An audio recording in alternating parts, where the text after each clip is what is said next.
hope you guys like and subscribe to our channel. Hello and welcome. This is Adam with AG4 VR, and I know I haven't made a video in a little while. Things have been kind of quiet, but here lately I've come across some really cool stuff.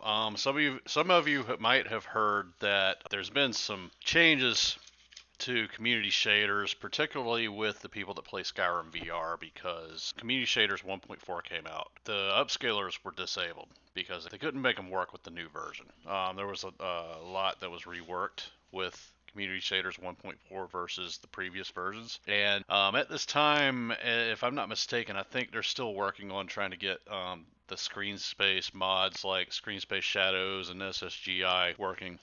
So if you're in love with those mods, you might want to stick with the 1.3 versions until they get all that worked out. Here we're going to do something that I just found out about yesterday because I was doing a little research, and it turns out there were some people that were complaining because they felt like they got better performance with the Puredark upscalers. The Puredark upscalers are pretty popular. They've worked so much so that they're still the preferred method by the devs of Foos.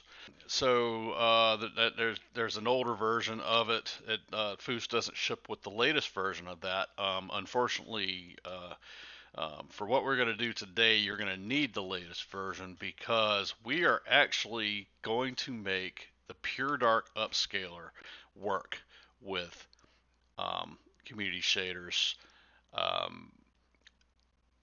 And I think it's just about any version that it's currently not compatible with. And I don't know what versions that encompasses. I do know that it's the 1.3 versions and the 1.4s. I don't know about previous versions to that, but I'd be real surprised if anybody is running those previous versions. So with all that said, you're going to need this version, 1.2.1. That's the version you need to run. I will warn you something about this version. There's a little bug with it that can be annoying, and it's something that can be worked around, though, as long as you're not in love with using the compass. Because the problem is that the compass will sometimes get all in your face, especially I've found when you're riding on the horse. The workaround that I use is basically turn the compass off and the problem goes away. And the game is totally playable without the compass. Yeah, you got to get this upscaler. I did another video where I show you guys how to install that upscaler, so I'm going to refer you guys to that video, which is this video, and I will post a link in the description. So, and this video goes through everything that you need to do. We'll just go straight to, we've already got that done. So this mod here is 1.2.1.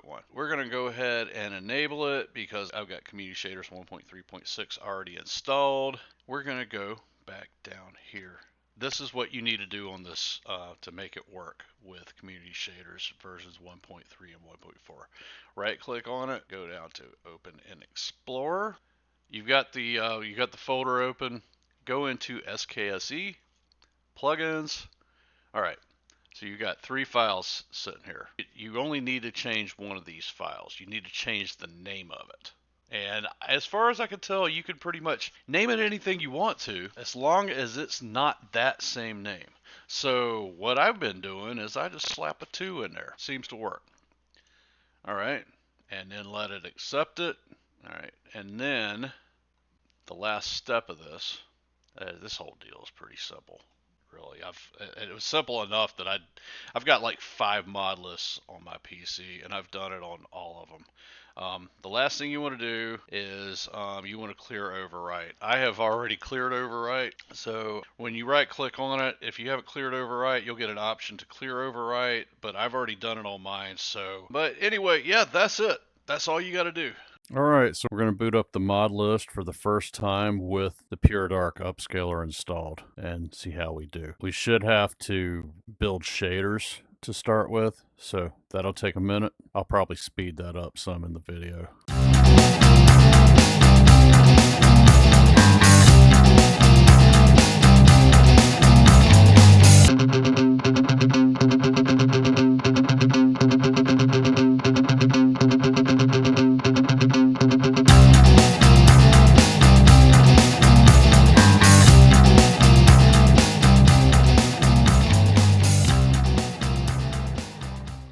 Okay, so the game is starting up.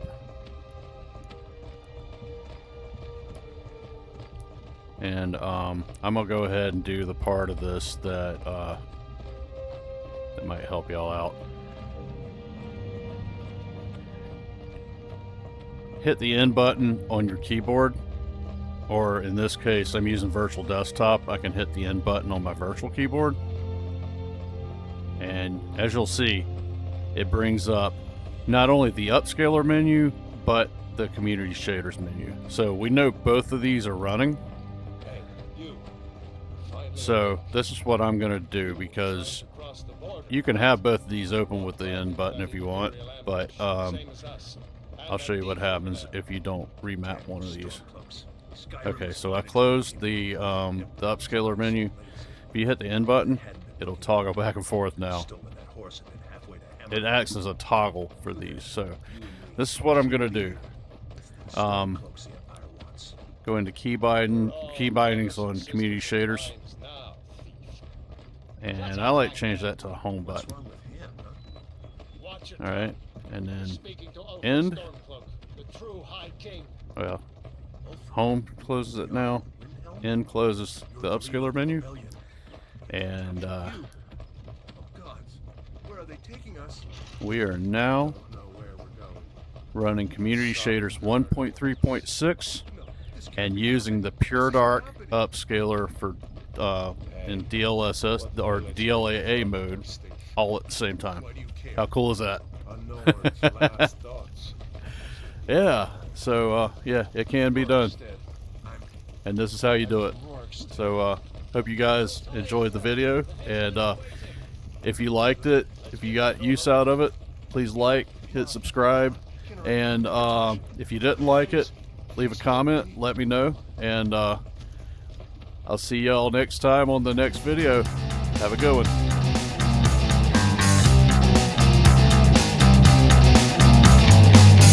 one.